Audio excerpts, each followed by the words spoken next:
Welcome to your first unplugged experience on the Code Studio.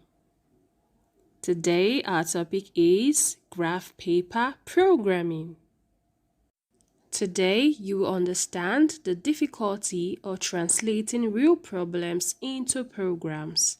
You will also learn that ideas may feel clear and yet still be misinterpreted by a computer. You are going to also practice communicating ideas through codes and symbols. You may remember from our previous lesson that algorithm is a list of steps that you can follow to finish a task, and a program is an algorithm that has been coded into something that can be run by a machine. In graph paper programming, you're going to learn how to translate instructions into a program and then color squares on graph paper in an effort to reproduce an existing picture. So we're going to make use of a 4x4 graph paper. Starting at the upper left-hand corner, we will guide our teammates automatic realization machine arm with simple instructions. Those instructions include move one square right, move one square left, move one square up, move one square down, fill in square with color. For example, here's how we would write an algorithm to instruct a friend who is pretending to be a drawing machine to color their blank grid so that it looks like the image below. Move one square right, fill in square with color, move one square right, move one square down, fill in square with color. That's simple enough, but it would take a lot of writing to provide instructions for a square like this. But instead of writing an entire phrase for each instructions, we can use arrows. In this instance, the arrows or the arrow symbols are the program, and the words are the algorithm piece. This means that we could write the algorithm, move one square right, move one square right, fill in square with color, and that would correspond to this program using the arrows. Using arrows, we can redo the code from the previous image much more easily. Follow along with your finger and see if you can figure out how to get this image from the program to the right. Now let's practice. Using the 4x4 grid that you received when you got here, follow the following code to complete the picture. Press pause on the video until you are ready to move on. Does your picture look like this one? If so, you've got it and you're ready to move on. If not, go back and look at the code again to determine where you may have gone wrong. So now listen carefully to the next lesson to help solidify your knowledge of this topic. So this first lesson we're going to do is using graphing in a very specific way. And there's two really important words that we need to know for this lesson as we start it. And they are conveniently up here. Algorithm. Have you heard that word before? No. Will you say it with me then? Algorithm? Algorithm. Thank you. Does anyone have an idea? What could algorithm mean? Hint, hint, it's on the wall.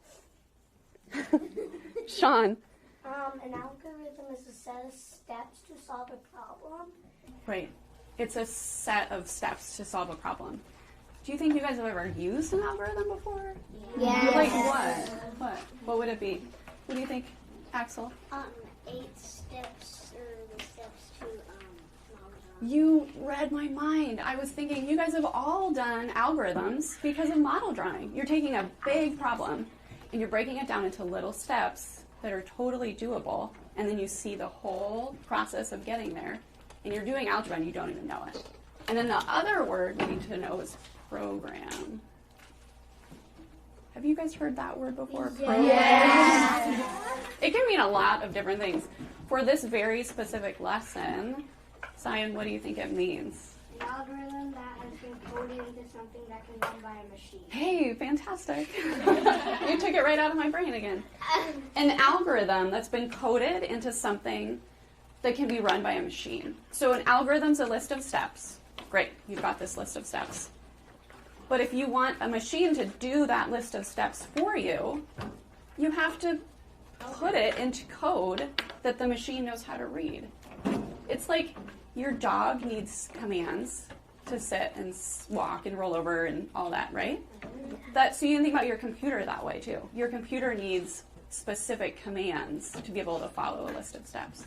So before we get deeper into giving computers commands, I am going to turn into a robot. Awesome. Okay. Okay. And I only follow specific instructions. I have a very certain list of specific instructions that I follow. And my goal as teacher robot is to fill in this graph so that it looks like a checkerboard. Or another way to think of it is every other square is filled in with blue pen. So it's started, and then your job as a class is going to give me instructions. And we'll do this together as a class, and then you'll practice with each other. So you all will become robots too. Yeah. But I'll be the robot first. I'll be teacher robot, and then you'll be student robots. Okay. So I've got a very specific set of commands, voila, that are right there. So those are the only things that I can follow. And my job is to fill in this chart, this graph, so that every other space is colored in. So who can tell me, what's this top one? Lorenzo? Move one square right. Okay. What's the next one? Harry? Move one square left. Okay. Next one? Sion? Move one square up. Okay. Next one? Audrey? Move one square down. Okay. And the very last one? Aryan? Fill in square with color. Okay. So if I start here, this is my starting point. What would you tell me to do next? This one is done for us, but let's pretend it's not. So let's pretend if I was starting here, would you tell me move one square right? Would you say move one square left? Would you say move one square down? Because I'm going to get here and then fill this in. So from starting, what would be the very first command? What do you guys think? Talk with your table groups real quick. And what would the first command be? Yeah, move one square right. Okay, when you're ready to tell me, put your pinkies in the air. Like you're drinking tea. Okay, so Rayanne's table group, will you tell me what's my first movement from the start? Move one square right. Move one square right. Okay, I'm going to write that down. Move one square right. Okay, I also can write and talk as a robot. Okay, so I moved one square right. What's my very next job? Robot command. Robot command, robot command. Anya, what do I do next? Fill in square with color. Fill in square with color. Okay, so this is step 2.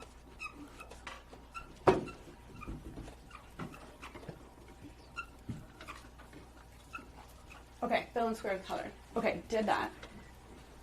What's my very next movement? Very next movement. Ethan. Move one square right. Okay, so now I'm here. Move one square right.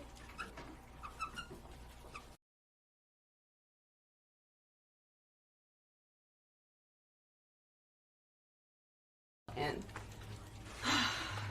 That's a lot of writing. That's a lot of writing. My robot arm is so tired of writing and making this pretty pattern on our graph. I wonder what I could do to make the writing not so laborious, not so difficult. Could I draw a symbol to represent? What if we did this? Move one square right is an arrow moving right. How about that? Okay. How about move one square left? Left. An arrow moving left. Okay.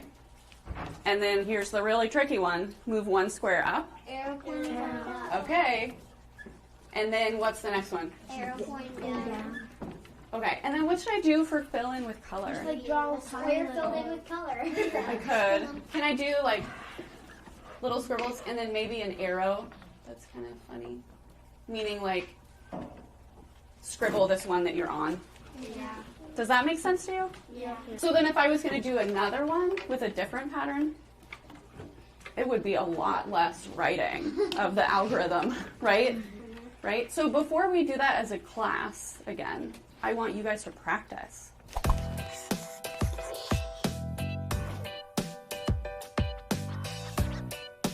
So sometimes it's really tricky for kids to figure out which direction they should read or write instructions. And for this age group, I found it's really easy for them to just do it and figure it out together as a group or with their partner.